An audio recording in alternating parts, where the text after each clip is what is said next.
एक पति और पत्नी की प्रेम कहानी। मेरी प्यारी सुमन, तुम बिन मैं कुछ नहीं सुमन।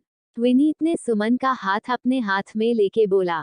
डॉक्टर कहते हैं कि तुम मेरी बात नहीं सुन सकती, पर मुझे पता है कि तुम मेरी बात, मेरा स्पर्श सब महसूस करती हो, विनीत बोला। फिर कुछ पल एक टक सुमन को देखता रहा। जल्दी से ठीक हो जाओ सुमन, तुम्हारी ये खामोशी मुझे चुभती है। मुझे तो वो चुलबुली चहकती, दिन भर पट पट बोलने वाली सुमन चाहिए। तुम बिन मैं कुछ नहीं। इस अनाथ को तुमने अपने प्यार से एक परिवार का सुख दिया, जिसके लिए मैं बचपन से तरसता रहा।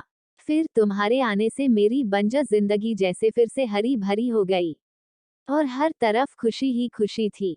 अरे ऐसे क्या देख रही हो? मैं सच कह रहा हूँ सुमन, तुमने जहाँ एक और पत्नी बन मेरी जिंदगी को प्यार के रंग में रंगीन किया, वही अपने दुलार व मेरी परवाह कर एक माँ की तरह अपने प्यार का आंचल मेरे सर पे रखा। कभी कुछ गलत करने पे एक पापा की जैसे डांटा, और फिर एक पापा के जैसे सही गलत बता के मेरा मार्गदर्शन भी किया। और कभी खुद बच्ची बन कभी चुस्की की, कभी इमली की ऐसी कितनी छोटी छोटी फरमाइशें कर मुझे बड़प्पन का एहसास दिलाया तुमने। हमने साथ में जिंदगी के खुशनुमा 30 सावन साथ में बिताए। आज जब तुम मुझसे दूर हो तो पहली बार एहसास हो रहा है कि तुम मेरी जिंदगी की जरूरत नहीं, बल्कि मेरी जिंदगी ही हो सुमन। यहाँ अस्पताल में सब मुझको पागल समझते हैं, मेरी पीठ पीछे मेरा मजाक भी उड़ाते हैं।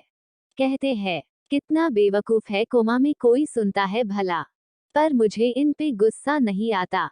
जब तुम मुझसे रूठती थी तो कहती थी ना, ये बादल तो या तो शांत रहता है या गुस्से की बारिश करता, प्यार भरी बारिश तो करना जैसे आता ही नहीं। तुमको पता है, मैं अब गुस्सा भी नहीं होता, किस पे करूं गुस्सा? गुस्सा तो अपनों पे किया जाता है ना। ये कह के विनीत का गला रुंध हो गया। मेरी जिंदगी की हरियाली तुम ही हो सुमन, तुम बिन मैं कुछ नहीं। प्लीज मेरे दिल की पुकार सुन लो, मुझे एक बार फिर से अनाथ मत करो। एक बार फिर मेरी बंजर जिंदगी को अपने प्यार की हरियाली से हरा कर दो। सुमन का हाथ अपने हाथ में लेके आज विनीत जैसे बादलों की बारिश की तरह आंसुओं से बरस पड़ा। बादल के आंसुओं से सुधा का हाथ भीग गया।